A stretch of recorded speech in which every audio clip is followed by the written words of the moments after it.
Hello and welcome to another Rant Rave review. Today I will be raving about the 7.5 Deaths of Evelyn Hardcastle by Stuart Turton, and it was really good.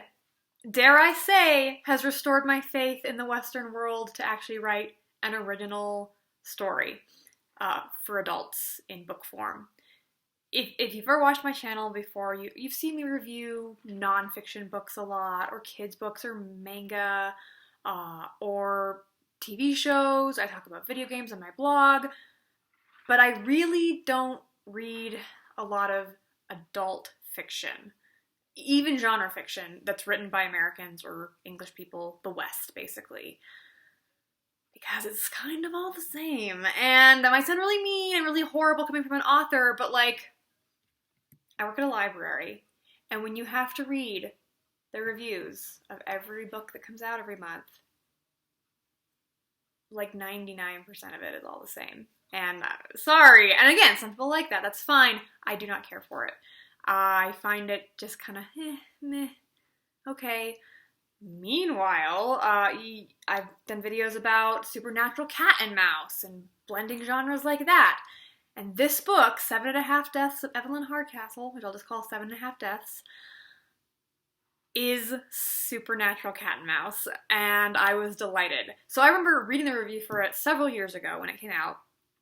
I think it was actually at my library job that I was reading, and I was like, because the cover is Art Deco, and it's a murder mystery. You're like, okay. Here's the premise. The premise is, I would describe it as Id Invaded meets Groundhog's Day. If they had a baby and the baby was raised by Agatha Christie, there you go. So basically this guy wakes up with no memories in this, manor house full of servants and different people who are rich, like you do. It's probably like 1930s, so it doesn't really have a definite time period. But he goes through this day, and it turns out that someone is, after him. There's, very suspicious objects throughout the day. He can't tell who he is, and then he finds out a terrible secret about himself. They find a chess piece. They find a pocket watch with blood on it. There's a mysterious compass. Very, very stereotypical country house mystery type stuff. And if you don't know what that is, country house mystery is basically the classic whodunit mystery where you have a giant house, a closed circle of suspects. You gotta play by the rules to solve the mystery. Okay. And so all this stuff happens, and at the end, end of the day, something shocks him, and he falls asleep, and then he wakes up in somebody else's body. And so what happens is basically he has 8 different bodies, 8 days, quote unquote, to solve a murder that's going to happen. But it's the same day over and over. So one day he is this person, and the next day he's the butler, and the next day he's a playboy, and on and on and on. And that was the premise. So that's all I knew going in, and I was like, tell me more. This sounds really good. It was kind of on my list of to reads someday. I don't really have a TBR. I have more of a I've heard of that book. Maybe I'll read it someday. It was on that list. And then my library district, we recently kind of partnered with 8 other libraries in the state to share each other's ebook and e-audiobook collections, which is great because it's really hard to find audiobooks that I like, and I don't have time to read very many regular books. So I was like, so I was looking around. That's where I found The Exorcist. That's where I found many different books that I want to read. And then I was like, wait a minute. I was on Tumblr, that's what I was. I was on Tumblr, and one of the book bloggers that I follow, posted a picture of Evelyn Hardcastle, 7.5 Deaths, and I was like, I can't say deaths, sorry, it's a hard word to say. Anyway, they posted a picture of it, and I was like, I remember that book, I wonder if it's on the app. So I looked on the app, and lo and behold it was, and I was like, oh, it's like 17.5 hours long, that's a long book, but it sounds cool, I'll give it a go. And it starts off, with this huge list of characters in the audiobook, and I was like, I am not going to be able to remember these. Maybe I shouldn't do this audiobook form. Maybe I should wait and read it. Doesn't even matter. None of that's important because the very first thing is the guy wakes up with no memories. So you don't have to know any of that. Because you're going to be as disoriented as he is. And it's great. I believe the physical book actually has a map of Blackheath. Is the big manor house where it happens. You don't need a map. Again, I just listened to the whole thing. And as someone like me, I am horrible with names, horrible with, like, keeping track of that kind of thing. It was really easy to follow. A lot of people, I was reading, like, reviews, and a bunch of people were like, it's so confusing. And I was like, if I can keep track of the names and all the characters, y'all can keep track of the names and all the characters, okay? Because that's not my thing. Anyway, so it starts off where he's, like, in the woods, doesn't know what's going on, etc., etc. Goes through the whole day, and already I was excited. I was like, I like the whole, finding a chess piece, finding a bloody watch, all this stuff. And then, obviously the next couple days happen, but I don't want to give away anything because it's just so good. Let's just say it's the kind of it is supernatural cat and mouse.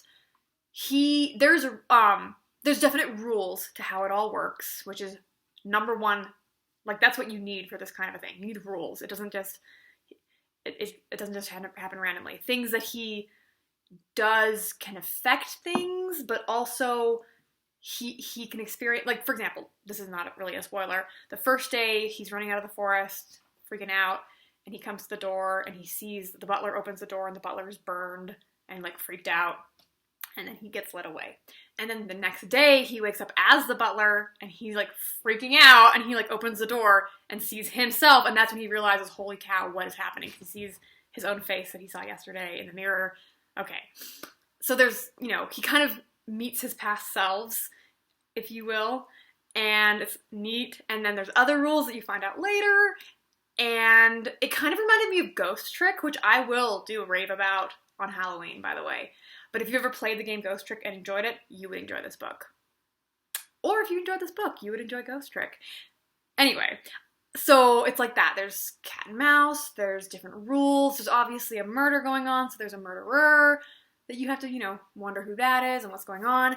And, of course, because it wouldn't be amazing manor house, ridiculous, over-the-top, supernatural cat and mouse, if it didn't relate in some way to a murder years ago, yes, there was a murder 19 years ago that also relates, which is, it's like my favorite thing. It happens in, like, all the Ace Attorney games. It's one of those things where I'm like, yeah, you better reference a stupid, really old murder, because it's great. I don't know. I know it's corny and ridiculous, but I love it. That's something else about this book. It's so artificial. It's such a, like, constructed, these are the rules, etc., etc., and that's why it's great. I feel like, and that's why it's so original. I feel like so often in Western media, we have this idea, like, it has to be realistic and relatable, and it's like, no. Give me a country house mystery with a closed cast of characters, whodunit style, with these are the rules laid out. Because it's like a game. If those are the rules, then you have to play of, like, who's, what is the mystery? Who's in charge? Like, what's going on? It's fun. You get to play in it. Whereas if there's a bunch of stupid twists that pull the rug out from under you, or it's, like, realistic and just stupid, it's not fun anymore. People read to have fun. And this is such a fun book. I was literally, like, grinning like an idiot reading it. I was just like, oh my gosh, really? Like, single-handedly restored my faith in humanity, okay? Just, yeah. So yeah, it's great. There's multiple twists, some of which I guessed. There was one where I was like, oh, I have a suspicion about this character, and I was totally right. It was great. But it still kind of blew my mind the way it worked. I was like, oh, okay, that makes sense. Because the other thing, too, is, like, sometimes when you figure out a twist, you're like, but that doesn't make sense with that rule. But then they explain, and you're like, oh, it does make sense with the rule. And they don't break the rules, except for I guess they don't break the rules. There was one part where I was like, I think he changed something that he should have changed, but no, I think it did. I actually wrote down a list of all these little details where I was like, they better address all of these details. And I'm 90% sure Stuart, whatever, author, addressed all of them. So that was good. Yeah, it was really, really great. 95% great. And 5% meh. And the 5% meh. Let me think. I'm like, there's so many twists. It's like twists and turns every which way, left, right, and sideways. One thing that I saw people complaining about on like bad reviews was, oh, everybody in the mansion is horrible. And it's like, yes, welcome to a whodunit murder mystery. That's kind of like the deal. They're all scumbags. But not so, because again, he goes into the different people's bodies, and some of them are horrible scumbags, like the worst of the worst. And some of them are super upstanding people, and some of them are just ordinary people who, you know, get into horrible trouble because of this weird situation he's in. So yeah, no, it's interesting. And it's really cool too, because different bodies that he inhabits have different weaknesses and different skills. Like there's one part where he goes into the body of this like super obese man who like he can only hobble around with a cane and needs a servant to help him. And so he's super slow, so he can't go fast to investigate. But the guy is super smart and like ruthless, so he can, you know, he can be very exact, notice details, and also kind of blackmail people. Oh, okay. He also has a servant who's like super important later. Ooh, that's one thing I wish about the ending. I wish that servant's like, there should have been like a little like ending, but anyway. And then there's like another character who is like a terrible person, like worthless human being, but his like impulsivity is different from all the other people before, so you know he has a chance to like fight back, and sometimes it's good, sometimes it's bad. It's very interesting. Yeah. I really like this book. I really liked all the characters, because again, there are other characters. It's not just the 8 people he inhabits. There's everybody else in the mansion, servants and rich people and everybody. In terms of the final twist, I guess the final twist, I didn't care for it because it felt like a twist for the sake of a twist, and to make a certain thing be a little bit twistier than it could have. It didn't make sense to me. Like, I literally, not in terms of like the writing, but literally in terms of the people in the story, I was like, but why? I get why it's in the story, because it's like twisty and, you know, but then in terms of what the actual people are doing in their lives, I was like, I don't get why you would do that, and I'm not 100% sure who's in on this secret, because there's certain people who seem like they would have been in on the secret, and there's no reason for them to have been in on the secret, and they're never mentioned as being in on the secret, but they would have to be to make it work. I know I'm not being real clear, but I don't want to give away the ending. But I didn't care for that. And I was like, really? Because, like, oh, so close. So close. And then that one character showed up, and I was like, really? This is a little lame. And then I did not find it to be a satisfying conclusion to the murder that happened 19 years ago. I kind of suspected it already.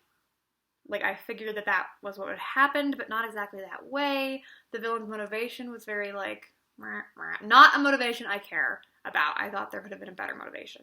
Even though it's an okay motivation. I've written about, you know, villain motivation before and how there's all these different things, but it kind of lost its sparkle for me at that point. And then the other thing that really bothered me was at the very, very end, they pulled a Lord of the Rings movie where it just kept going and going. Like, I remember looking at my little audiobook and I was like, oh, there's 5 minutes left. How are they going to fill this? And then it should have ended, and then it should have ended, and then it should have ended. I was like, I know, stop talking. Okay, yeah, we got the theme. Yeah, we know what's going to happen. Stop the book right now. Like, it could have been, I don't know how many pages that would be in book format, but like 2 or 3 pages shorter, could have stopped it there. Yeah, what I did like is it gives you hints as to why this body hopping thing is happening. But it doesn't explain all of it, which I like. I would have been really disappointed if, like, the person woke up and they're like, oh, you're in, like cryogenic chamber, or something like that. Would have been really lame. Even though that's kind of what happened in It Identified, but in It Identified, you kind of know that, like, from the first episode, so it's okay. But I like that they just kind of leave it very vague in this book. They're just like, yeah, there's certain rules, and you kind of know what's going on, but you know what? We don't really need to explain it. Whatever. Yeah. But it was really good. And even though the ending was kind of meh, The rest of it was a thrill ride, like all the way, and every time they twist something else and something's new, and you're like, oh, and you have to rethink it. This is definitely a book I want to, like, reread, because knowing what you know about every single character at the end, you're like, okay, hold on. Let me just rethink everything I know about everything. Not to the extent that Ghost Trick does, because holy cow, that book, or it's actually a video game, whatever, that game blows your mind and destroys everything that you thought you knew. But this book was a close second. I would say this book is as close as Americans can come with our dirty blood. No, anyways, as close as Americans can come to that kind of thing. Maybe someday I'll write something that good, but not for many decades. Yeah, but this book was really, really good. Might even be written by a British person, not sure. But it was good. If you like murder mysteries or thrillers or supernatural cat and mouse or regular cat and mouse or time travel, because technically it's time travel, or country house mysteries, I highly recommend it. It's really good. I'm kind of shocked that more people don't talk about it. I feel like it should be a big thing, and it's not, which confuses me and just kind of lowers my faith in humanity just a bit. But I'm glad that it was published. I'm glad that it did fairly well, as far as I can tell, so please read it. It's good. Go out and find it at your local bookstore. Bye.